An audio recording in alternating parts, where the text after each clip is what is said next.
Would you rather listen to a podcast or shoot yourself straight in the head? I'm Todd McFarlane, creator of Spawn, and the answer to that question might not be as simple as it seems. Join us as your hosts, Trash and Monk, regale you with the story of Michael J. White as Al Simmons in my movie, Spawn, where we see him overthrow the corrupt global colonization apparatus of the West and fight for the brave proletarian warriors of the DPRK, upholding Juche ideas.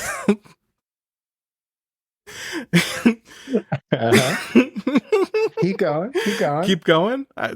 Turn down your lights. Turn down your lights, and welcome to the show. Thank you so much, Todd McFarlane. Hello, everybody. Welcome to Edging with Trash and Monk.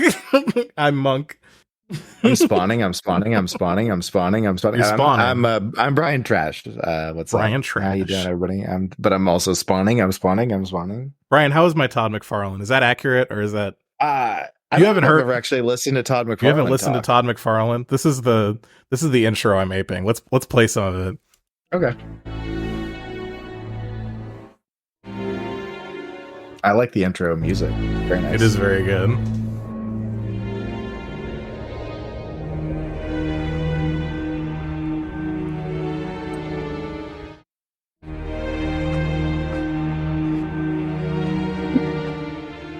The music goes on for a very long time. Jesus Christ. He's like inking shit. It makes sense if you see it. He's about to turn around and face the camera. He's turning around right now. What would you do if at the moment of death, a voice from the darkness offered you the chance to live again? Have your answer? There's no time to think about it. Your heartbeat away from flatlining. Quick, what is that accent? I'm Todd It's Todd McFarlane. I created Spawn. I hope you'll consider the question I've just posed, because a man named Al Simmons didn't. I'm the creator of Spawn, Todd McFarlane. Signed like some stupid rookie in blood. See, Al had qualities he didn't even know he had, a special kind of wiring that Malebolgian the devil looks for. Malebolgian, wow. He said yes to that voice, signed on for a whole lot more. Malebolgian?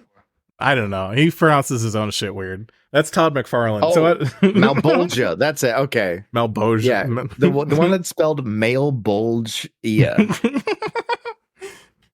So welcome everybody to our very first Christmas special of Edging with Trash and Monk. When we're on the show, we decided what are our priorities for the Christmas episode, and we decided that we've had enough with this godless heathen society, and we need to put the Christ back in Christmas starting today. So we're watching a movie about Christ, Spawn. Yeah, starring. We're about to have a holly jolly Spawnsmas. It's the salmon time of year. Oh my God. all the fish are going up the stream and laying eggs and shooting their wads. There is a lot of talk about eggs and shooting wads in the movie, actually. Not it's disgusting. It is. This movie is visceral. And in bad ways. I got to tell you, there's some moment. There's a lot of things. Yeah. Okay. Spawn could not get made in 2023. I'll just tell you that. Okay. No, everybody. It's like Blazing Saddles in more ways than one. Yeah. So remember when John Leguizamo used the hard R? Yeah, in the last movie. In Gamer? Yeah. Yeah. Well, not in this one. He didn't use the hard R on this one. So an improvement over Gamer. Yeah. he just plays a pedophilic demon. Yeah. Yeah. I mean, at least he's a demon in this one and not just some guy. Yeah, not just some guy in prison with just dropping hard R's, Yeah. Yeah. Yeah, I don't know how the fuck we're going to talk about this movie. So Spawn's an interesting one. Spawn It is an interesting movie. You're right. It's an extremely interesting movie. Let's to summarize, because there's a lot visually going on in the movie that I don't think we can really we've gone with this whole plot synopsis structure for a few other episodes. And I think that's good to have an idea of where we're at, but there's so much in this movie that is just not related to the plot that's just baffling. That there's not really an easy way to describe it going through that way. And my favorite part of that, my favorite part of that is that the movie is like, it's like 90% Windows Movie Maker effects. Yeah. And also they have like this one wipe that they use for everything. Yeah. And it's just like, oh, here comes the spawn wipe. Yeah, they have the spawn wipe. They have the flames wipe. They have like they have like all these different like cheesy effects, and they're so good. They're so good. Honestly, love this movie. I mean, hey, just know what you're signing up for, of course, by listening to this full episode. But that's not that self plug. But also great movie. You should watch it. Just know what you're signing up for. That's right. Which is a pedophile demon. Yeah. That makes fart jokes. A lot. It is like, so the movie's, it's not 90% Windows Movie Maker effects. It's like 1/3 Windows Movie Maker effects. It's like 1/3 John Leguizamo being a little fucking creep bag. And it's about the last third is talk about Christ and our salvation as man, the battle between heaven and hell, which is what we should all be thinking about this Christmas, is eternal damnation for our sins. You've have you sinned this year, Brian? What kind of sins have you been up to? I've what sins haven't I done this year? That's true. Okay. That's true. And I guess sex is the one that I haven't done this year. That's the sin. Sin that's the original. I have not done this year. It's the original one though. Yeah. So I'm clean actually. Oh shit. Well, I see you in not heaven then, I guess. Yeah. See, here's the thing: is I wore mixed fabric, so no matter how much not having sex is going on in my life, then I'm still fucked. So like, what's even the point of being a vol cell? Yeah. What's the point of being a vol cell if I can't wear my polyester linen flame pattern Guy Fieri t-shirts? What the fuck is the point of it all? Yeah. when I eat fish on the wrong day, when I jaywalk, would I bother not fucking? Well, just because I don't want to.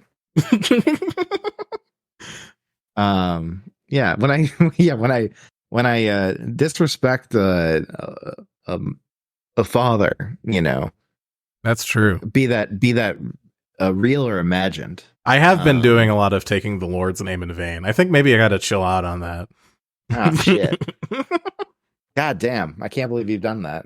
Yeah, you really do that? Jesus, Brian. Jesus. Fucking Jesus. Oh, Jesus. Hell. Jesus. Fuck. Fucking Jesus. God damn. I have to confess, even though it's our Christmas episode, not in a very Christmassy mood. It's to give you a little peek into how the sausage is made. It's December 14th.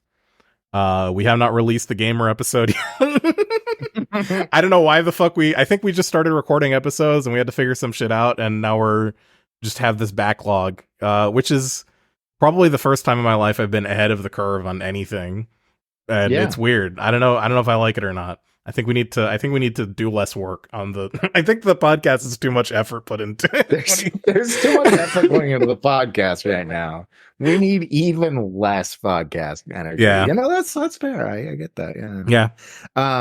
Yeah. But otherwise, what's been going on in the life of Monk? Was there some sort of event that you just attended? I did get named Employee of the Year at my workplace. Now, did you get a raise? No.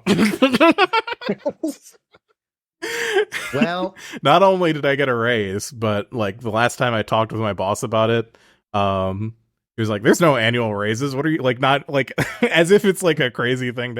What you're gonna have to do is you're gonna have to write a letter to our COO and explain why you deserve a raise." And meanwhile, I'm sitting here with my Employee of the Year trophy.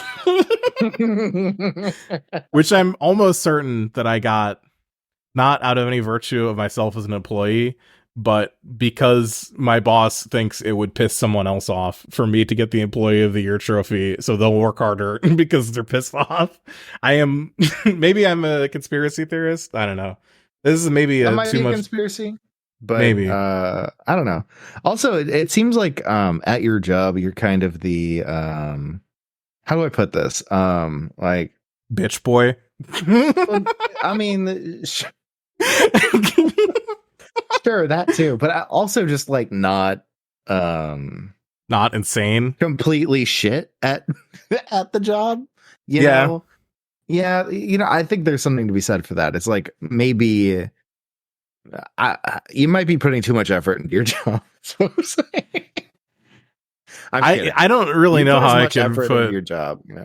I don't know how I can put less effort in, to be honest. You have any coworkers who are putting in less effort than you are? I do, but like I'm just saying. It can be done, Yeah. Hey, I've got before we stop bullshitting and we get into the actual show, we have our first review of the show that I'd like to share with you. I'd love to hear about this. From my mother.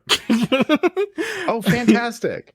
She's totally chill, and I'd love to hear what she has to say about her podcast. Well, her review of the podcast is I listened to The Crow episode. It was good. I've been listening to a lot of movie review / critique podcasts lately, and y'all really measure up. So you hear that, all you other movie podcasts out there? We are exactly as good as you are. Yeah, we're equal. Yeah, so you got to step your game up. I don't know what the fuck y'all are doing. I don't know what the fuck is out there in the movie podcasting world where ours measures up. Yeah, how can you do this badly? I can't even name a movie review podcast. Your Kickstarter sucks. Oh, wait, no, that's no. You don't even listen to that one. That's the podcast I listen to. What do you listen to? Any podcasts? Yeah, I listen to QAnon Anonymous. Okay. Oh, sorry, it's QAA now. QAA. And that's just because I think Julian is kind of funny. Yeah. And then also I don't know why. There's just like there's like a beacon. Liv Agar is a beacon, and I'm just always like drawn. Yeah. I'm like a moth, and Liv Agar is like a lantern. You're like a fungus, and Liv Agar is like Agar. Yeah, exactly. Absolutely. Yeah. Ooh, cracking open a cold one. Cracking open a cold one. I'm cracking open a New Belgium Voodoo Ranger Imperial IPA. Wow. I sadly do not have a brewski today. No, as they say, but I do have a nice warm cup of tea. Nice warm tea, and it has ginger in it, ground ginger in it. Ground ginger. Yeah, like gingham. Yeah, but I was making earlier today. I was making candied orange slices to level up my drinking game, and I found out that all of the thermometers that we have in the house for measuring things, for some reason, could not measure the temperature of the simple syrup I was using. So I just had to kind of wing it. Yeah, and I don't know if everything's okay. That's the thing, things might be absolutely whacked out. So we'll find out. Hopefully I don't get food poisoning. That's all I'm saying, I don't think you're going to get food poisoning. I think food poisoning, probably first not. of all, food poisoning is a myth that the liberal media uses to suppress the real truth, which is that food poisoning is exclusively from eating meat, and if you're a vegetarian, you're immune to food poisoning. That's so true. That's so true. There's no danger from eating. Food poisoning is God's wrath for eating the flesh of an animal. You shouldn't have done that, and you deserve it. You shouldn't have done that, you heathen. God says love. God says animals, don't eat your meat, don't beat your meat. But you can beat your wife. Like, God's okay with that. Yeah, God's okay with that one, and that's I don't know. Hey, God, you got some splaining. You know who would never beat his wife, though? Al Simmons, the protagonist of the hit motion picture Spawn. Are we going to finally talk about the movie, Brian? Yeah, fuck it. Let's talk about the movie. Let's get this shit over with. This was wild. First off, start out New Line Cinema. Gotta love New Line Cinema. Creators of like Lawnmower Man. Yeah, they're like the clearinghouse where they make they put out the movies that is it Disney? No, I don't think New Line is Disney. No, that's I think they're Warner Brothers. Maybe. Yeah, they're like the Warner Brothers like throwaway clearinghouse. So they just like if there's something that didn't they also not do sure Lord about. of the Rings? No way. Really? I'm pretty sure they did.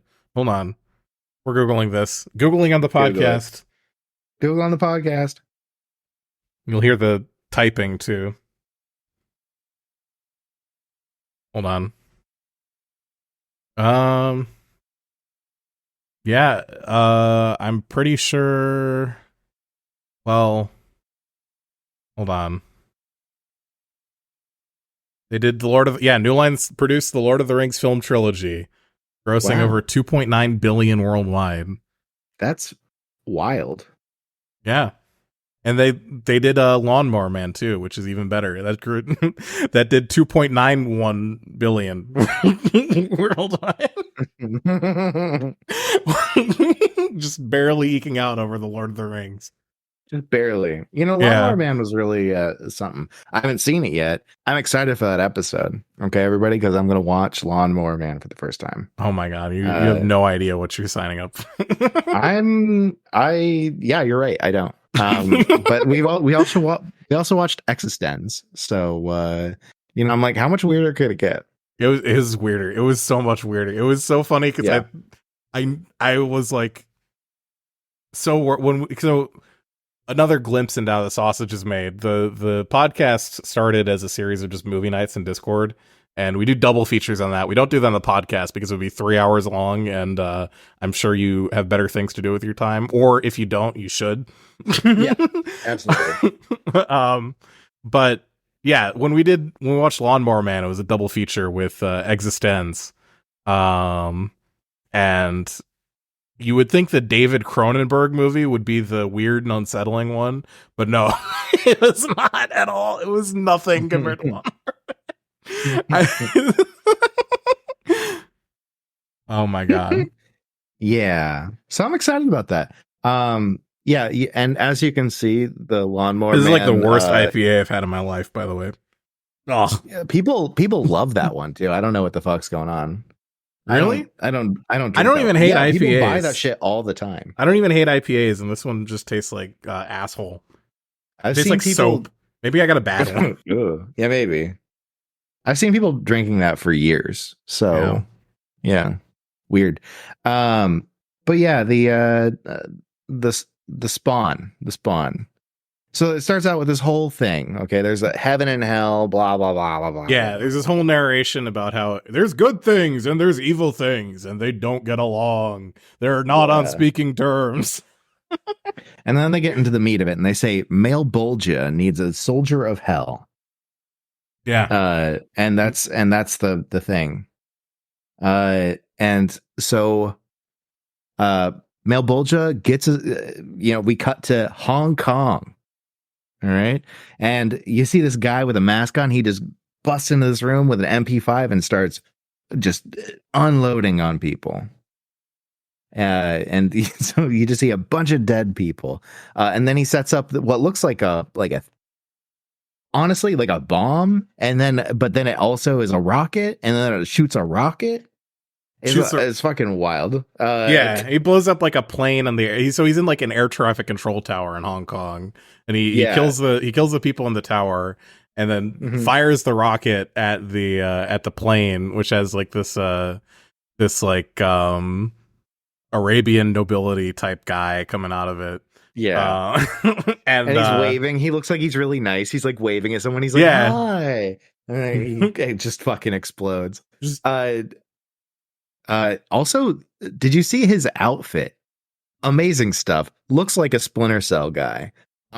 huge fan of that. He's got the green goggles on that like do tracking for the rockets. Yeah, it's so funny too, because like they clearly used like that filter so that they could CG the explosion and make it look like ass in the CG, and go like, it's okay, there's a filter over it. It would look cool if there wasn't the filter.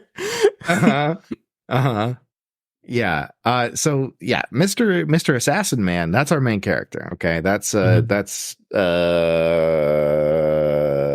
Al Simmons. Simmons. Yeah, this movie has a critical lack of names that I can remember. I don't know what the fuck is going on with it. It also like there's like two guys who are like the good guy and like relatively good guy and the bad guy, who are like Al Simmons' friends, and they both have like they both are like white guys with gross looking facial hair. It's like wait, there's two of them. Yeah, there's Terry and what's his face, the bad guy. Martin Wynn. Sheen. Yeah, Martin Sheen. See, I can look at Martin Sheen and I'm like, I know who Martin Sheen is, but the other guy's just like, oh yeah, he's I get them confused. White guy actor too. Yeah, Martin Sheen is like 20 years older than the other guy too. Yeah, it's a little bit baffling to me that you couldn't tell the two apart. But that's okay. They look the same. They both have goatees, kind of, except the other guy has a full beard. But it's a full beard that looks like a goatee. It's a full beard that has goatee energy. Yeah, goatee pilled. Yeah, it's goatee pilled. Oh my god, amazing. Yeah. So, anyways, we get out of here, and the civilian aircraft that's got this dignitary on it that's also full of civilians. Yeah, just explodes, and so it's like, oh shit. Then we cut to the fucking intro music. Fucking, I don't know what the fuck to call this music. I wrote down demonic as Chemical Brothers Mortal Kombat type beat. It's like there's a lot of the common refrain I'll use for these movies is that the music sounds like the character creation screen from Vampire the Masquerade Bloodline. And then we start getting the the tunnel of fire. That do we get the newsreels before or after that? Because we get all these newsreels about growing anti-US sentiment and all over the globe and shit like that, about like some base shit, to be honest. Hell yeah. Yeah, everybody's like burning death to America. Hell yeah. Death to America. Let's go. But yeah, the note I put here is that in the opening sequence there's so much flashing light. I said this was made pre-epilepsy. This epilepsy had not been invented yet. So by the woke mob, yeah, to take flashing shit out of movies that was giving everyone headaches anyways. And was this before or after the Pokemon episode that killed those kids? I don't know if they killed any kids. 1997. This must have been before, because that was before it was invented. Anyways, let's see. Yeah, then we get to Martin Sheen talking with a demon, very obviously. Right. Martin Sheen is just sitting there. Wynn, that's his name, yeah. Yeah. Martin Sheen is just sitting there. He's like, we have a thing to and then John Leguizamo demon is sitting in the other corner of the room in shadow, but you see the like silhouette of him, and he's like, is that the penguin? Yeah, he's kind of a big round blueberry in this movie. Like he's got the classic John Leguizamo fat suit on. I don't actually know if he I don't think he's done that in anything else. The classic. This is the first movie where I recognize John Leguizamo as John Leguizamo that I ever saw. So that's hilarious. This is what I think John Leguizamo looks like, is that guy. That's so funny. You know, this is how I remember. What else has John he been Leguizamo in? He was in Violent Night just like a year or two ago. Yeah, I didn't see that shit. I don't see movies until they've been out for 20 years. Yeah, that's fair. He was in the Mario movie. He was in Gamer, where he said the N-word with a hard R. Yeah, he said it with the hard R. Yeah. He was in last week's Bugger movie as well. It's probably better for me. He was in Ice Age Avalanche as Sid. And it's the Ice Age video. Was he Sid in the movie too? I don't know. Probably. It looks like it. Yeah. He's just a worker. He's one of those guys who's been in like a billion movies. Yeah, I'm seeing this is Jesus certainly Christ. one of his more interesting movies that he's been in because well, you'll find out, everybody. I'm so glad Brian wrote down all of the canceled things John Leguizamo was canceled for in the movie, so I didn't have to. He says so much stuff. Yeah, I lost track. I don't take notes because I'm dumb. So Brian does all the note taking while I just fucking coast. The last note I have, by the way, yeah, is the banquet fight scene. I was like, I can't keep writing. Okay. Well, I guess we're like a page. We'll figure it out. Yeah, I mean, we'll get there. We'll remember the rest of the movie. It's not that big. It's fine. Okay. Next thing happens. I don't know why I wrote this, but there was like a couple people driving around, and they stopped by this thing. There's a cross with neon lights on it, and I said I called it the Union Gospel Dispensary. And I think that's a little bit later because that's when they've got like they're driving around and they see what's his face, the like ancient dude. There's who's the fucking guy? Oh yeah, they see Italian. Yeah. They see the Italian mercenary who fought for Saxony with a British accent. Pagliacci. Pagliacci, yeah. Pagliacci. The other clown is walking around, Pagliacci. And he's doing his bit, you know. Cagliostro.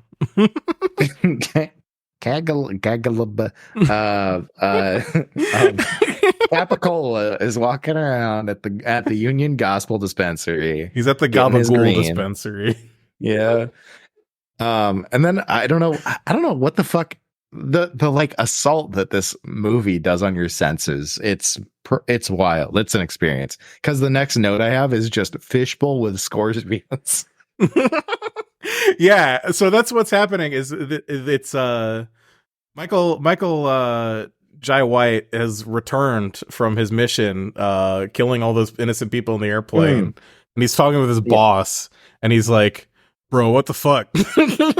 Wynn is his boss, by the way. Yeah, Wynn, his boss, the guy talking to John Leguizamo earlier. Good luck keeping these names straight.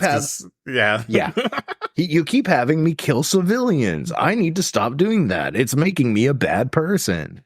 And and apparently he'd like talk to his girlfriend about it. Yeah. And she was like, every time you return, you become a worse person.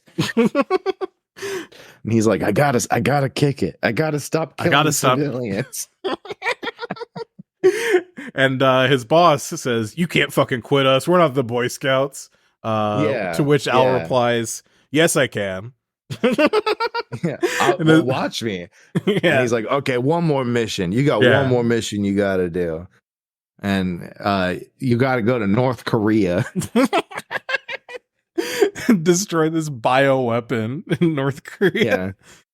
There's a virus in North Korea. You need to blow up the production facility. And so you get a shot of this facility, and it's like, oh yeah, look, industrial facility, like fucking James Bond shit. And there's just a big Juches symbol on the side of the building. You know the paintbrush and the two other items that I never remember. This shit. So the various items associated with the Kim dynasty. Yeah. And so he like goes in and he kills a guy in like a really badass way, because every time he kills someone it's like really badass. They're like, oh yeah, he's like a super spy killer guy. And then he walks in and he sees that there's already bombs planted all over the place, and he's like, what the hell? Something's not right. And then his boss shows up. His boss and like another person who worked for his boss show up and shoot him and go, oh, look at you dumb fuck. And let's see, any good lines here? We got any good lines? Oh yeah. I wrote that Martin Sheen loves killing civilians. That's because if the thing blows up, it's going to take that virus and spread it over to a village right nearby with like hundreds of people. And Al is just like, I don't think that's good. I think Al's a little bit more strong about it. He like literally is like, fuck you, and points his gun over at Wynn. That's right. I can't let you do that. I can't let you do that. Then he gets shot. Then the other chick, the like freak chick who was playing with the tarantula in the earlier dialogue scene. Yeah, she had the fucking the scorpions in her hands. So she had the tarantula in her hand, and the other guy, Wynn, had a fishbowl with scorpions on it that he used as an ashtray. That's right. Oh God! I can't believe you forgot about the fishbowl full of scorpions. Oh yeah, and then so she shoots him and is like, "Hi, I shot you," from like a vantage point. Yeah, and then he's laying on the ground like fucking like, oh, I've been just there. I've been gotten. And then she walks up and just sprays him with green goo. Yeah. Which is not explained exactly what it is. All we know is it's flammable. Because we know that because Martin Sheen flicks his clove cigarette onto Al and he catches on fire. And he we see the tunnel from hell for the second time of about 80 million in the movie. Uh-huh. Yeah. As this flaming corpse goes screaming down to hell, going, ah! He's screaming his girlfriend or wife's name, Wanda! Wanda! And just fucking gets sucked to hell. Yeah.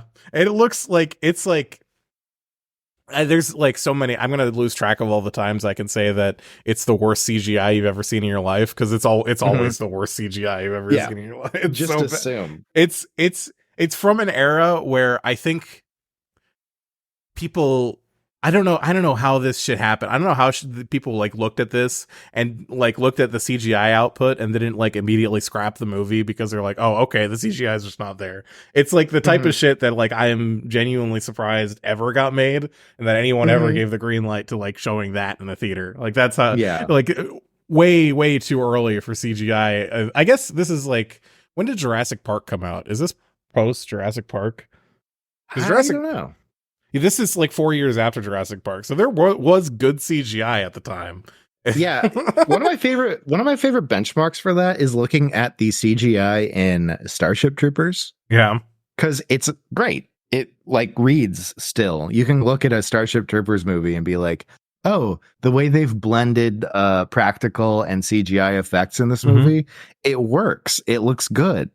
Because somebody like approached it with like an artistic eye, and they were like, I know how to like apply this and make it look good. Same year, Brian. Same year, yeah. But that's amazing.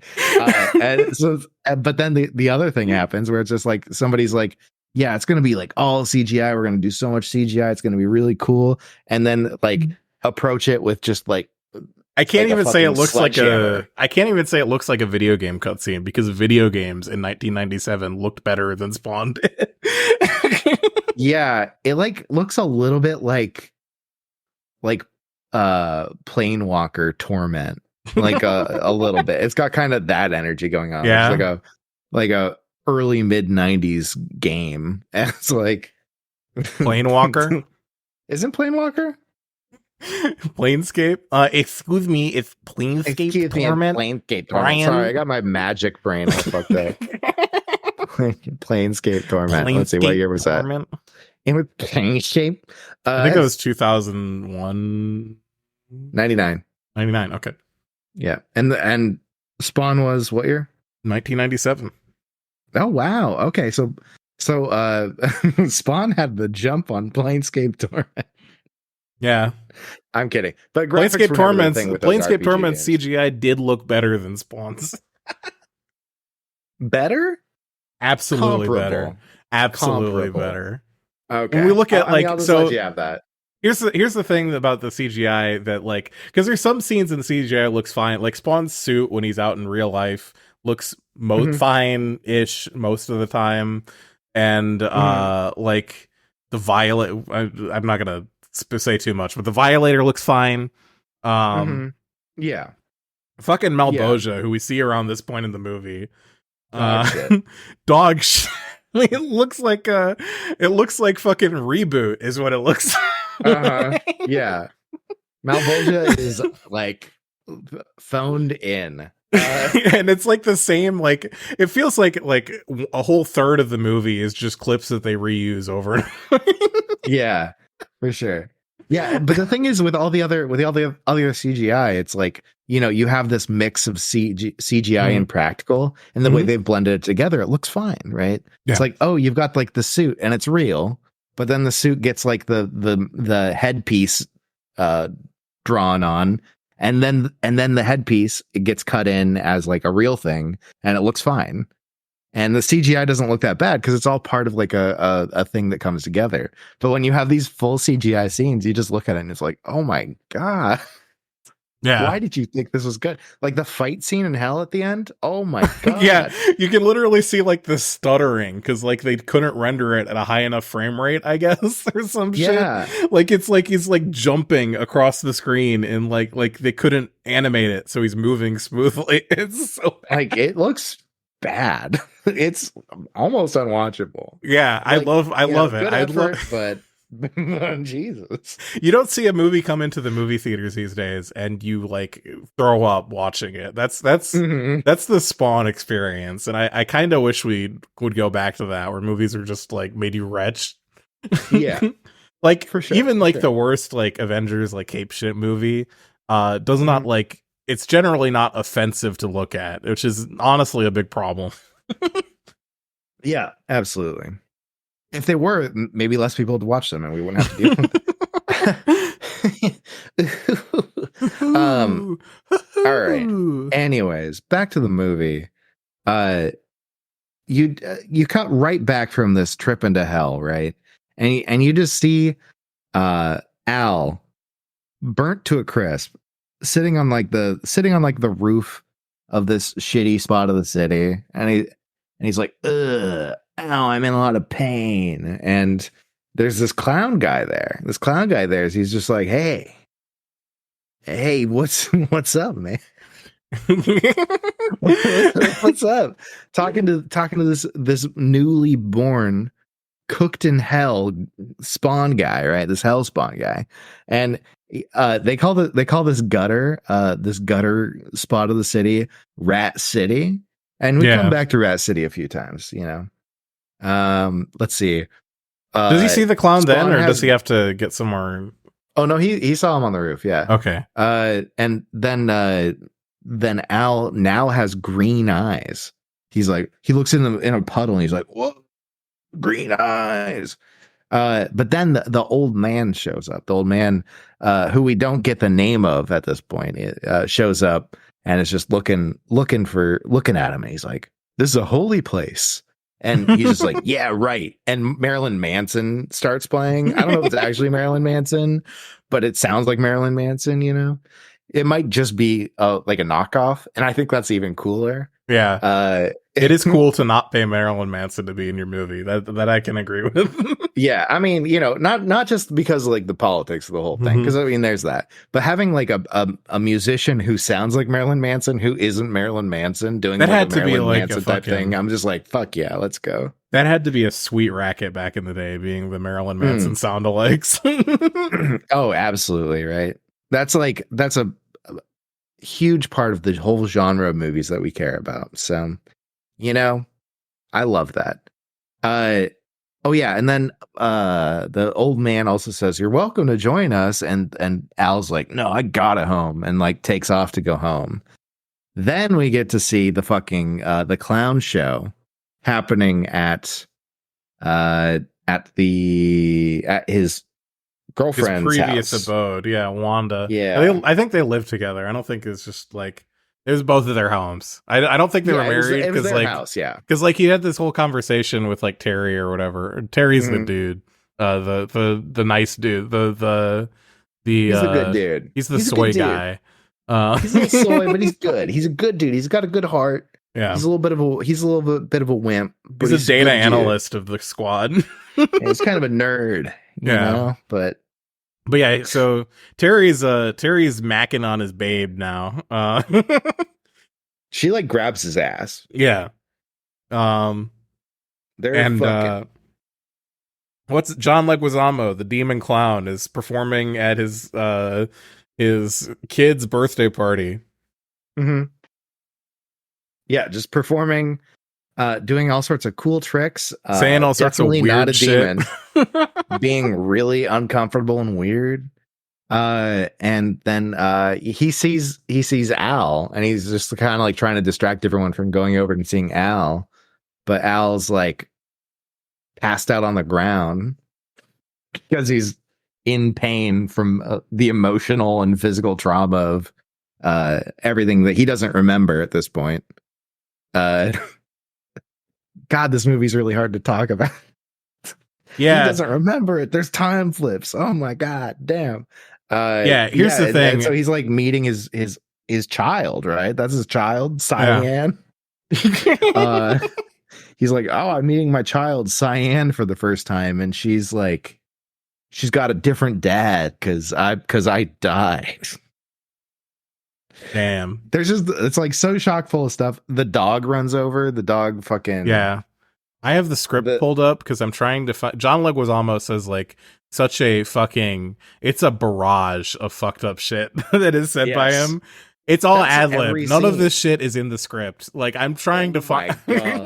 I wanted to because there's no way we could have written down all of the horrible things that come out of. And let me be clear, John Leguizamo is right to say all of those horrible things in this. He's playing a demon, and he's like doing a really good job of portraying a literal demon. Yeah. The demon like comes up. John Leguizamo's demon comes up and calls Cyan Lolita and offers her a toy. That's the one I remember. Yeah, I do remember that one. But there's like so much shit. The Lolita line, let me control F Lolita, which is always a bad sign when you have to do this. 0 results. Ad-libbed by John Leguizamo. Not in the script. In preparation for this role, he read Nabokov. Okay. Oh my god. It's so fucked. Let's see. Where are we at? I wrote literal demon clown. Yeah, okay. That was good. Yeah, I wrote down clown calls kid Lolita. That was before I knew her name was Cyan, which is another crime that we have to talk about right there. Yeah. Naming a child a color. Did we talk about the dog's name? I don't know. I can't remember it. The dog's name is Spaz. That's right.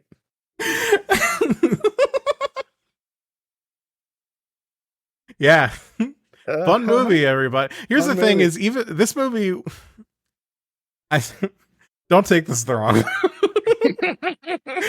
When this movie says slurs, it's fun. When Gamer says slurs, it feels like I'm about to get shot. You know? Yeah. Gamer saying slurs is like this is going to turn into a hate crime in a couple of years. Yeah. Somebody's going to cite this in the manifesto. When you're watching Spawn, you're like, oh, this person's portraying absolute evil. Yeah. And so they're saying the worst things possible. I mean, other things aside, the dog being named Spaz, all that. Hey, it's a lesser problematic word in my opinion, but it's less problematic here. I think it's like in the UK where it's like a lot worse or some shit. I don't fucking know. Words are weird. I don't know. Yeah, it is. It's weird. I don't know. Let's see what else happens here. Oh, Leguizamo saves Al and takes him to like an alleyway, and it's like, and he's like, oh yeah, that necroflesh viral load is like it hurts a lot, I bet, but like whatever. Yeah, I think we failed to mention that like fucking Al at this point is like fucking on his hands and knees crawling around the whole city. Like he's clearly not doing well. Like he's like moaning and groaning and going like or like like when his ex discovers him at his kid's birthday party, he's like laying on the ground going, Wanda. Like, he can't even talk.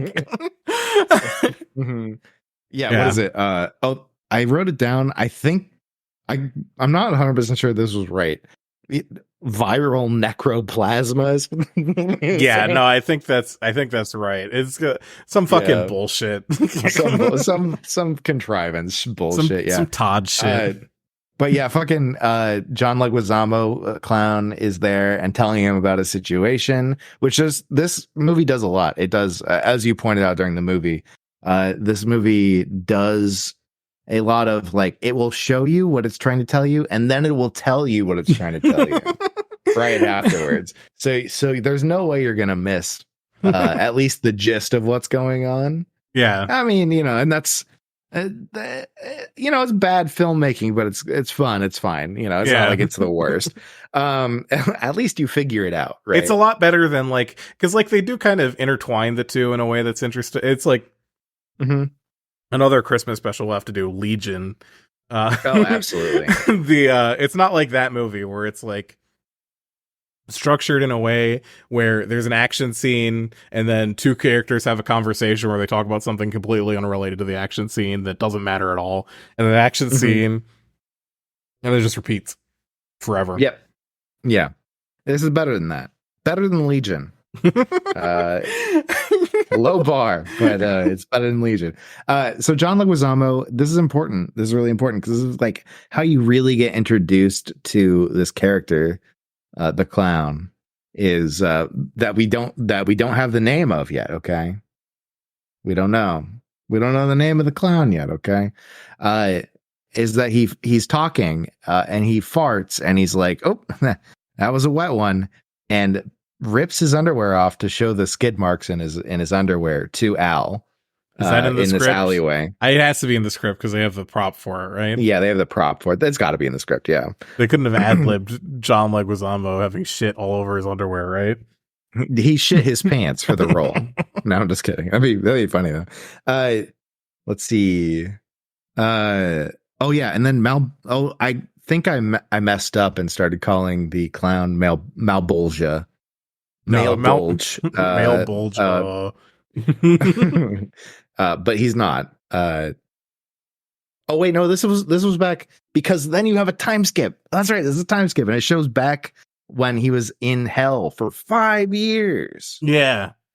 There's like this whole scene where they go to the cemetery and they're like fucking there's like these Satanist kids there and they're fucking doing edgy shit, and then he's like, the clown is talking shit on them and calling them weekend Satanists while Spawn digs up his own corpse and looks at it. And his own corpse grabs him by the neck and is like, fucking die. And then it disintegrates for some reason. I think the implication confusing. Was that that's the clown playing a trick on him and that his corpse didn't actually move. Oh my God. Yeah. It's a practical joke. Amazing. I think maybe. Or this movie is kind of confusing. And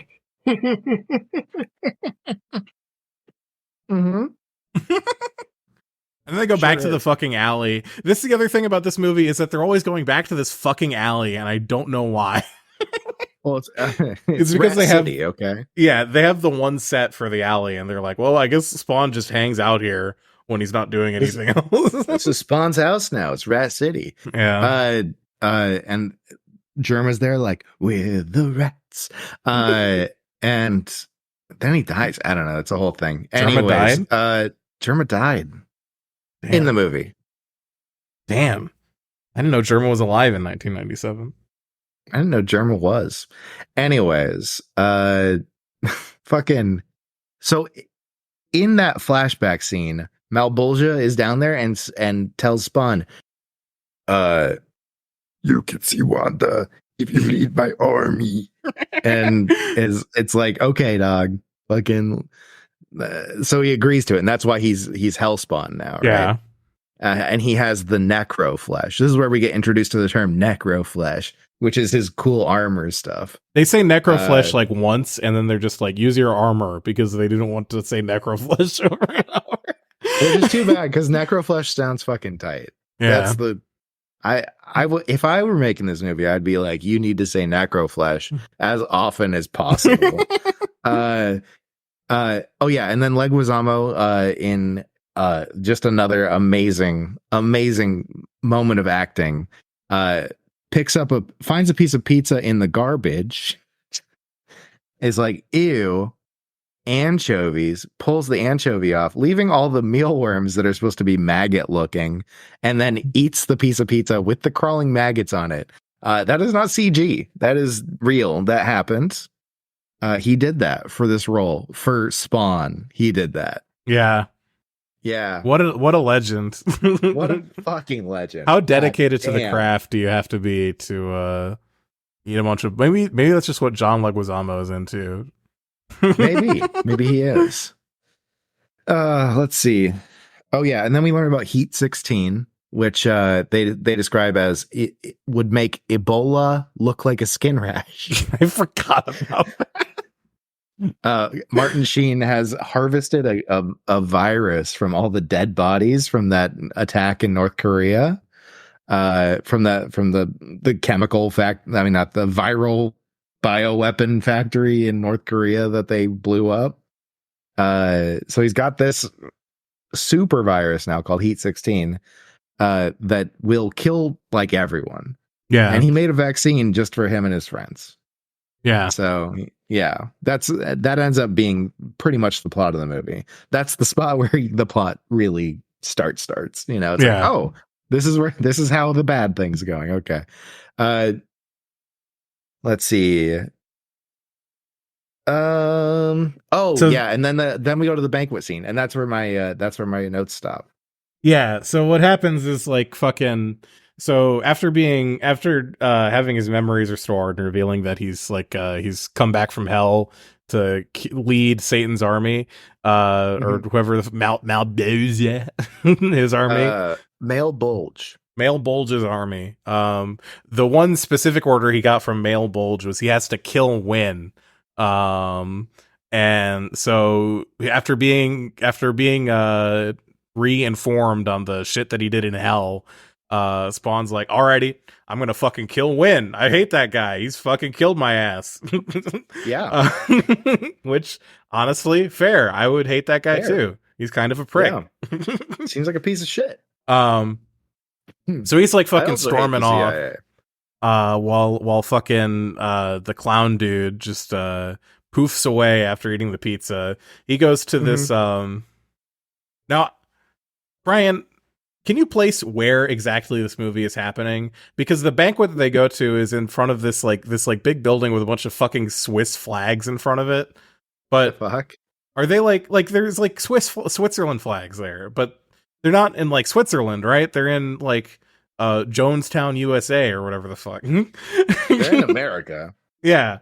Maybe I'm fucking hallucinating, but I swear I saw like I don't know. It's got some. I mean, it might have been like it was an international event. Maybe that's it's like an embassy. It's a Swiss embassy or some shit in Jonestown, USA. There were people in outfits that were not America coded. Yeah.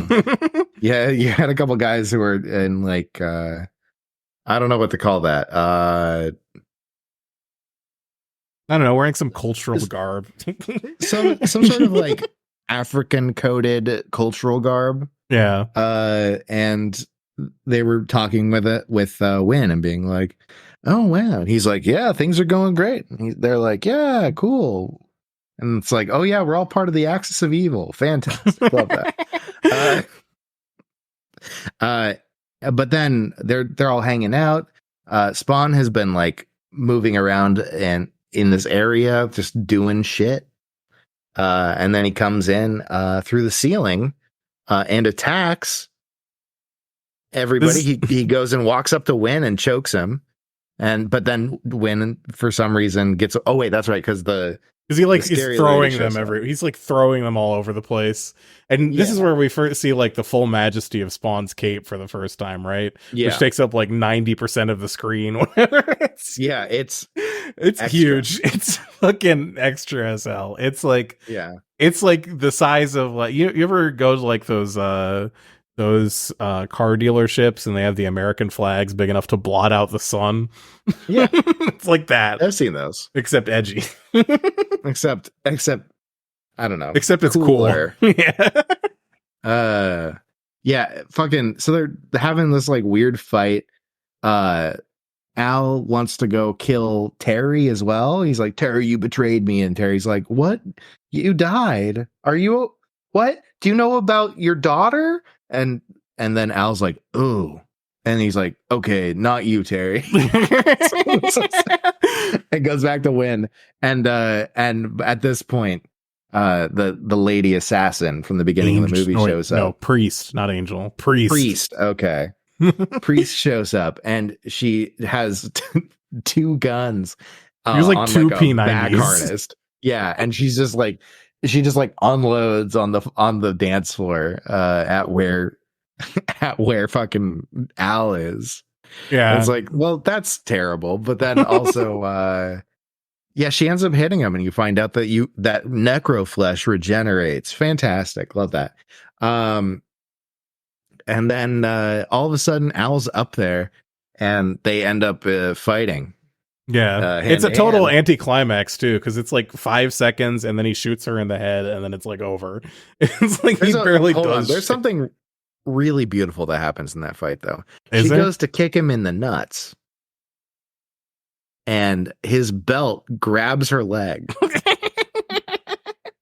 I forgot. I didn't even see that. He's like, no. And then he fucking shoots her and throws her over the balcony. Yeah. And that's it. She lands on all the broken glass, and our friend the clown comes, is like, well, good job. I'm John Leguizamo. I'm gonna call you the R word. yeah, I know. Let me say a slur real quick. Let me say the most heinous shit you've ever heard. Yeah, and then they leave. They go back to Rat City. Well, hold on. You're skipping a lot, because like there's like a whole nother squad of folks that come in like right at that moment. Ignore the obviously demonic clown in the room and start shooting at Spawn.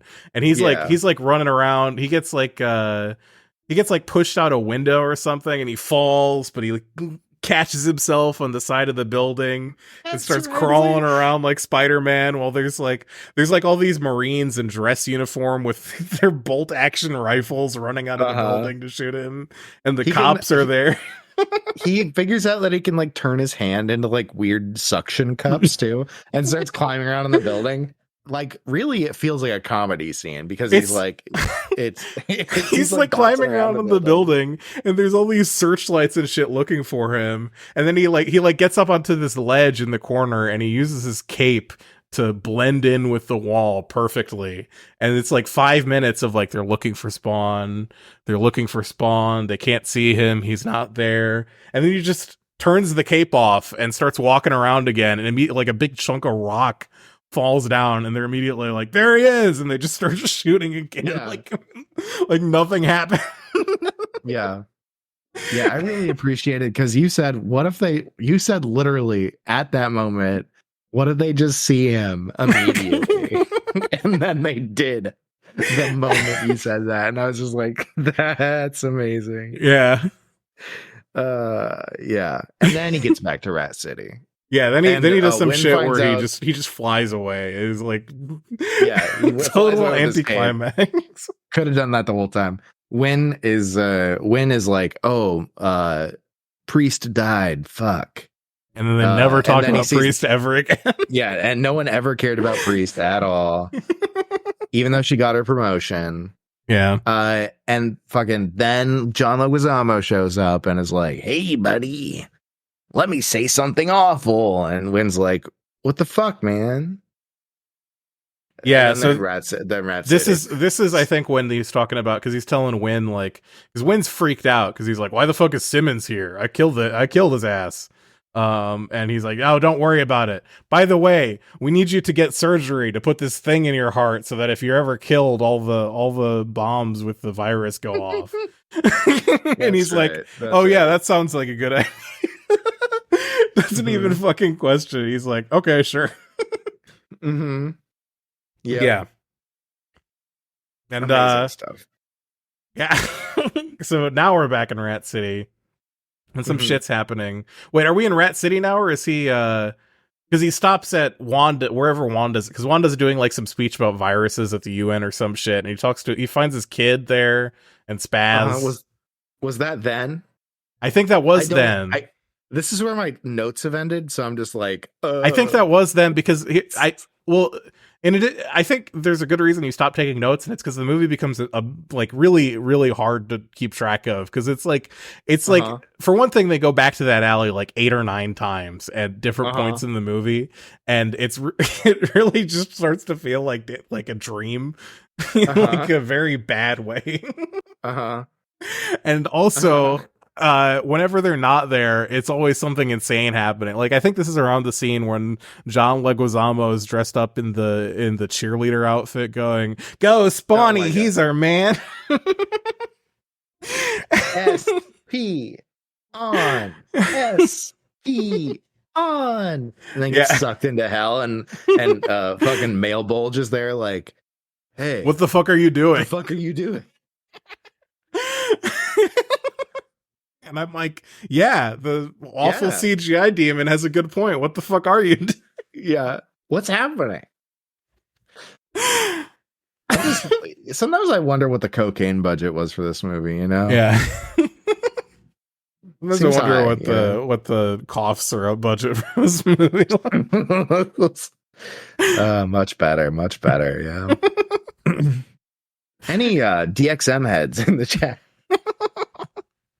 Yeah, so the fucking he's like sees his daughter, and his daughter's not afraid of him, and he's like, "Why are you named Cyan?" And she's like, "I don't know, I never met my dad," or some shit. I don't fucking know what this. It doesn't matter. The point is that he has an emotional connection with his daughter now. And that's really all it is too. That's the entire scene is just that, and then Terry shows up to be like, we need to get both of you the fuck out of here. Wynn just got attacked. So, okay. So like, get out of there. Yeah, so they all leave, and then Spawn's back in his alley, brooding. Is this when they fight? Hold on, let me check the IMDb synopsis. Yeah. also, that this is a moment where you get to get a little development for Terry, because Terry is like, we got to go now, and Wanda's like, I'm not doing this anymore. You need to like tell me what's going on, and then he just does it, which is like, oh, so Terry's a better guy than Al was actually, and the movie kind of brings you around to being like, oh yeah, Terry's a good guy actually, and it's probably good that Wanda's with him instead of the demon corpse that's that was like a hired killer for the CIA. The agent of capital, the demon of America, KKK. You're always talking to Maoists, right? When Maoists say America KKK out loud, do they say America KKK or do they just say America and trust you to convert America, it? But you're just supposed to convert it to KKK it. in Maoist standard English in your head, right? Yeah, the way they say it is how you get it, because they go America. America. Yeah, America. I'm not even kidding. I've heard people do this. Are you for fucking real? Yeah, not like quite to that extreme, but yes, people being like America, or like America. Like, America. Yeah. Rock on, like, you crazy Maoists. Yeah, I mean, y'all have fun, I guess. It is kind of Trump vibes to me, but you know what? You do you. You do you. The amount of LARPers in our world, I'm just, I should stop talking. I'm gonna get in trouble with somebody.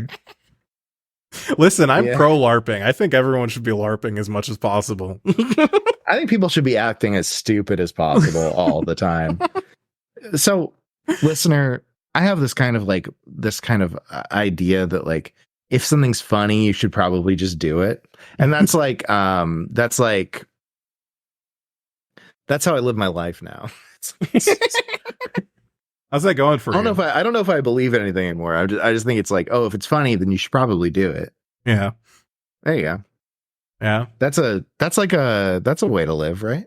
And you're calling me the Joker. You're calling the employee of the year 2023 at the company I work at the Joker. And you're out here saying this shit.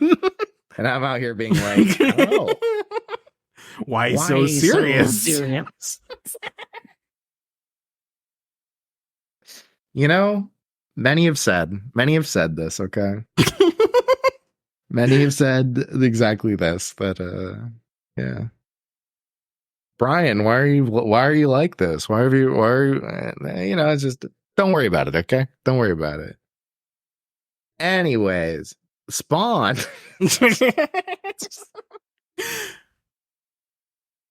So don't get me started on malice, okay? Jesus what the fuck happens next? They're back in the alley, and like he's pissy at the clown, and they have a little tussle. No, because he like goes up to the roof where he's got all his guns, and the kid follows him. Oh right, so he's back in the alley, right? And there's this there's the kid who he's been talking to on and off for the whole movie, and this other like older dude, and the older dude hands him like a rotten sandwich that's full of, literally looks like construction paper that it's full of. Yeah. And the kid takes a bite and starts spitting it out, and the guy's like, what are you spitting out perfectly good food for? Hey, whatever. Why? And he's like about to start beating the kid, and then Spawn comes in, and he's like, I'm gonna kick your ass. And he's about to. He backhands the kid. Yeah. And then the kid, and then Spawn comes in and like almost kills him. Yeah. And then the kid runs up and he's like, stop, that's my dad. And Spawn's like, damn. Damn, it really do be like that sometimes. But he goes up to the roof to brood for a little bit and look at all his weapons. And the kid follows him, and he points a gun at the kid and then puts it away. And the kid's like, what's your name? He's like, I'm not looking for friends. What's your name? Oh, it's Frank. My name's Al. And the clown shows up and starts fucking being a prick. Doing some shit. And they start fighting, and the clown turns into this other demon called the Violator. It's also better CGI than the main demon, but true. Still bad. Still not good, but yeah. Better. And Spawn gets his fucking ass beat because he's trying to like shoot him. He hasn't mastered his semen retention techniques to control his necroflesh. So he's just shooting guns still, and that doesn't cut it when you're fighting demons. He gets his ass thrown into because the Violator can't kill him because he has to. Their whole plan is that now that what's his face, Martin Sheen has gotten the surgery to get the detonator installed in his heart, so if he dies, all the bombs go off. Now they need Spawn to kill him, so that Spawn's soul becomes irredeemable, and he has to fight for hell in the blood war. I do love that he has he gets a dead man switch installed as a demon told him to, and it's like he doesn't even question it. He's like literally like, okay, yeah, that's a good idea. Yes, master, of course, master. And it's like, oh, you've just got yourself hooked up to a nuke that'll explode if you die. A mutually assured destruction, baby. And it's like, that's horrifying. Actually, this movie has a lot in common with Snow Crash. That's all I'm. I don't think about it too deep. I have not seen Snow Crash. It's a book. Oh, well, I have not read any books. Okay. Yeah. Except for Scott Adams. I've read a surprising number of Scott Adams books. That's a real fact, unfortunately. I'm sorry. You are the Joker. There we go. Okay, got it. Oh my god. So the Violator fucking shucks. He can't kill Spawn because he needs Spawn to kill Wynn to usher forth the apocalypse. But what he does do is he throws Spawn onto this fence with a bunch of fucking spiky bits, and he's like crucified up there.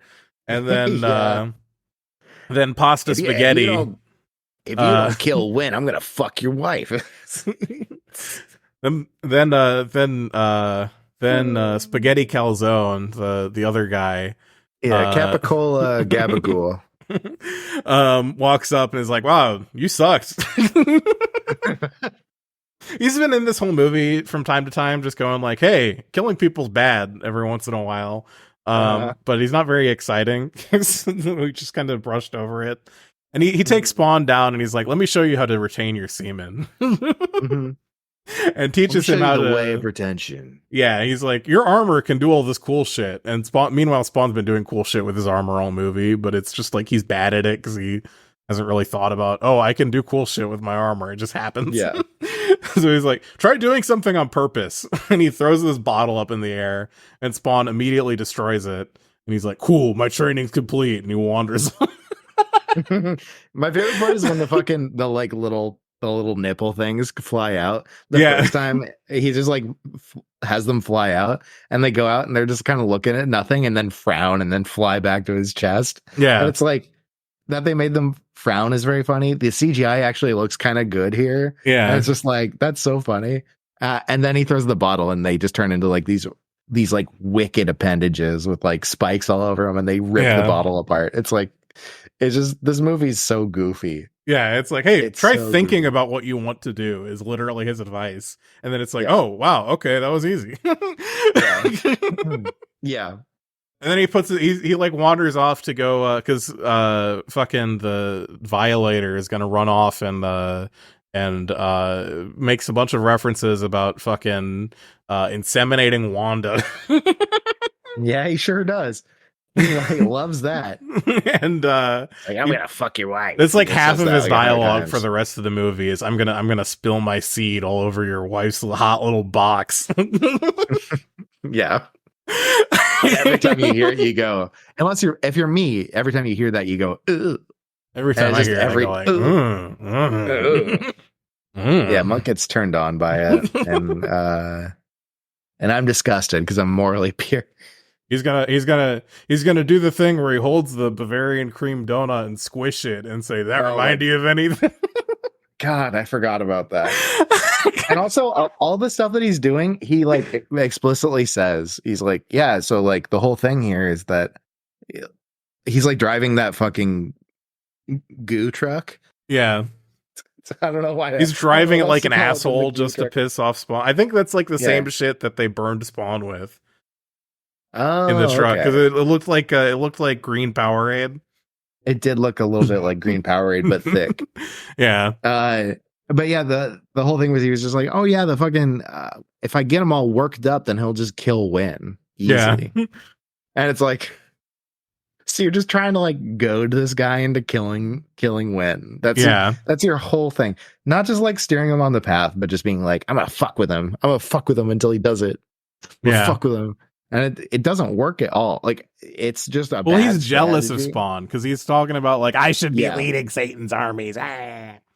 Yeah, that's true. Like they're on the same side, but he really does not want Spawn to win. Like, even though he wants Spawn to win in the sense that he wants the world to end, but he wants to be the one to make the world end, and he does not like Spawn because Spawn's better at his job. Yeah, Spawn, you're better than me at this job, and also fuck you because you're younger, you're new, and I'm old. You got a tight little ass. Yeah, you got a tight little ass, and I don't. And I'm mad. He's fucking running around. He's driving the goo truck, and Spawn's chasing after him on a motorcycle, even though Spawn can just fly wherever he wants and get anywhere at any time. I don't fucking know how people... Because he was like crawling on his hands and knees to Wanda's house, but now he's got to drive on a motorcycle to get over... Fucking... It's like I don't really care about plot holes in movies, because at the end of the day, like, if something cool is happening or if it's making like an interesting point, then I don't really care how they got there.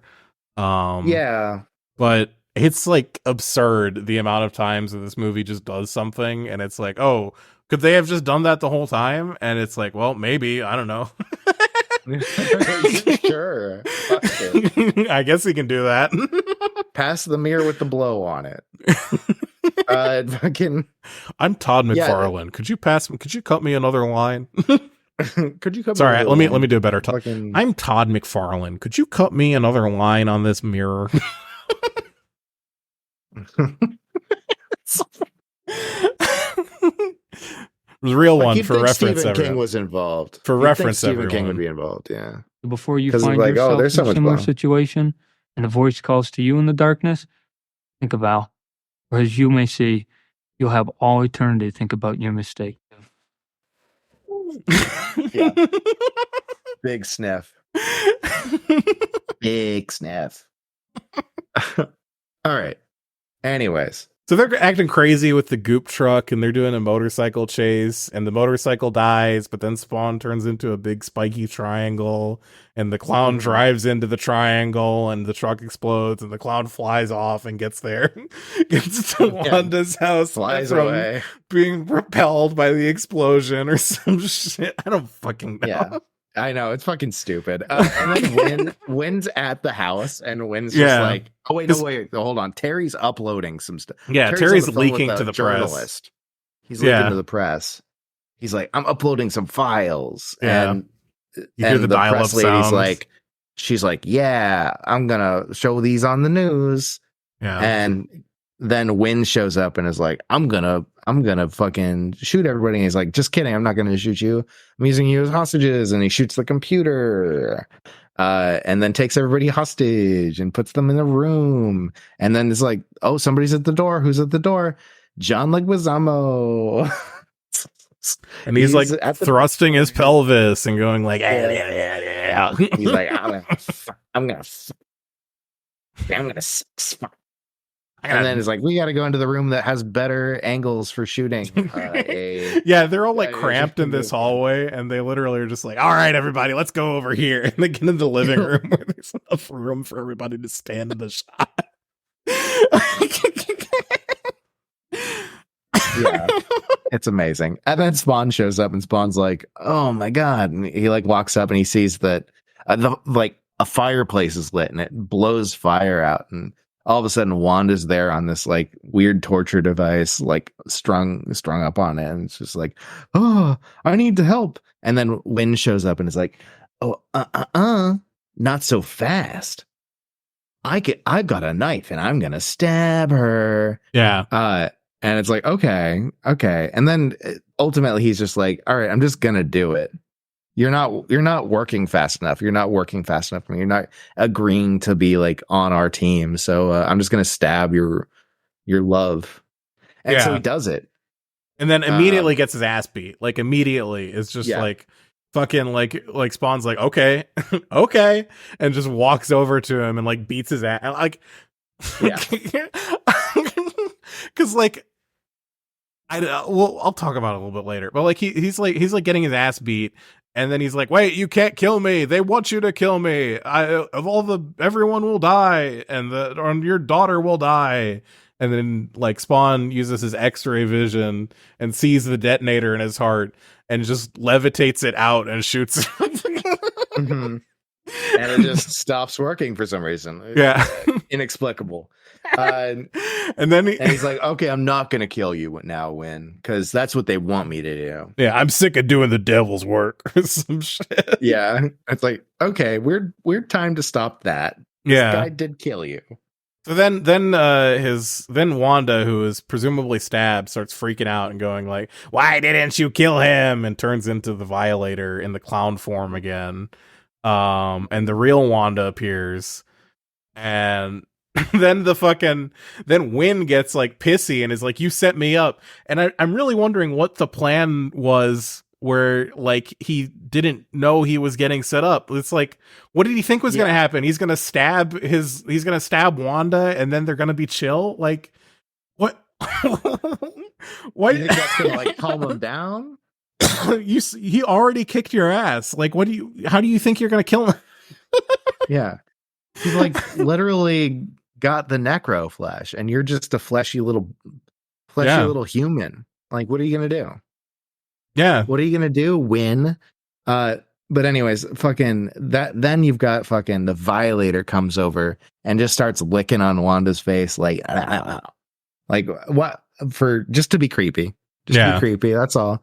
And he's like, oh, I'll actually kill Wanda. And then Capicola shows up and is just like, I will stop you. And then fuckface Violator goes to hell and drags Capicola and Al to hell with them. Before they go to hell, I do feel like I should mention, my bad. You're not missing very much, but I do think I should mention that before they go to hell, they're just sitting around and talking to each other, and like the Violator's face is appearing in the fireplace, going like, "Come on, it's great in here. Come fight me in hell." Until they decide, okay, we've had enough dialogue in the living room. Let's take them to hell.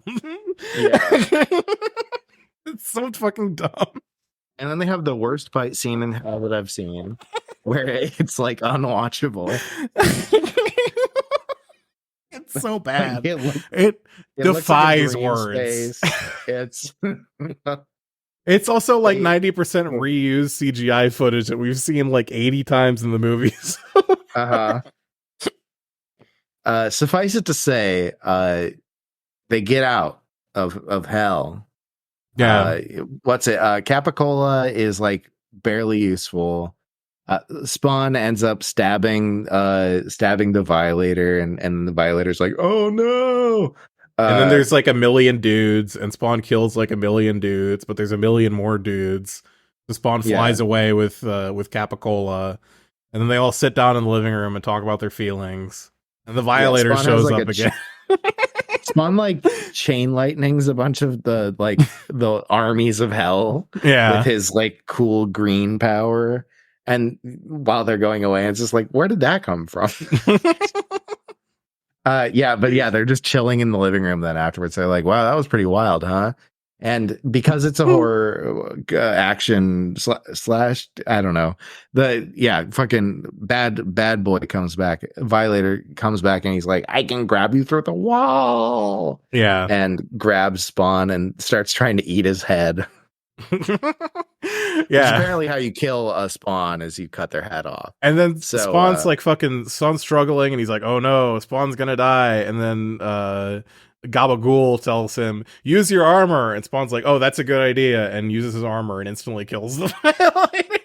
Yeah, he uses his armor to do. This is like cool because the first time that it happened, he like the first fight that they had, he got grabbed and then he was able to like turn his body into spikes and fucking the Violator was like, ow, that fucking sucks. But this time he did it with just his head, and his head was in the Violator's mouth and just like spikes through the Violator's head. And the Violator's like, God, that fucking sucks. And then it's like, use the chains, and he gets the chains around the neck and just uses the chains as like a saw around the fucking neck of the Violator, cuts his head off with like over the course of like seconds of just sawing away at it. And then the Violator just kind of melts into a pile of goo. As he's like, you're gonna pay for this. And he goes out saying some gross shit. He's like, Wanda, how about some head? And that's right. That's right. Yeah, I forgot about that one. Forgot about that little Leguizamo classic right there. How about that? I'm John Leguizamo. John Leguizamo with massive tits. One day we're gonna stop joking about that. I don't think so. I don't think it's gonna happen. Okay. I think actor with massive tits is going to be our continuation through the entire. It's gonna be our version of being gay with your dad. Yeah, exactly. It's gonna be like that, but it's gonna be Seth Rogen or similar comedic actors or action actors, whatever actors. Just Ray Liotta with massive tits. They're like suddenly giantesses with massive tits. Yeah. Ray Liotta, 6 stories tall with massive tits. Print it. Yep. That's going in the papers, everybody. Okay. Yep. That's going in the manifesto. That's going in the I don't know. And then they're like, then Spawn is like, huh? And then Spawn sees fuck it, because he just like shredded this guy into goop in front of his kid, and his kid's upset, and Terry and Wanda are like comforting her, and he's like, damn, I guess I can't raise a kid, huh? The actual arc of the story ending. Yeah. Oh, shit. I can't be a good father, can I? I'm kind of a sicko, aren't I? So he goes to live in the trash alley forever with the other kid who is poor and therefore morally worthless. Yeah. I don't need to protect this child from anything. In Rat City. Yeah. He stands on the roof and he's got his big old cape and he's brooding about it, and then Capicola is like, I'm gonna retire. I'm too old for this goddamn shit. Mhm. And Spawn is like, Spawn has chosen the forces of good for now. Yeah, it's like, oh, okay. Yeah, there's a sequel coming, right? Yeah, right. Yeah. Yeah. It's only For been sure. 25 years, yeah.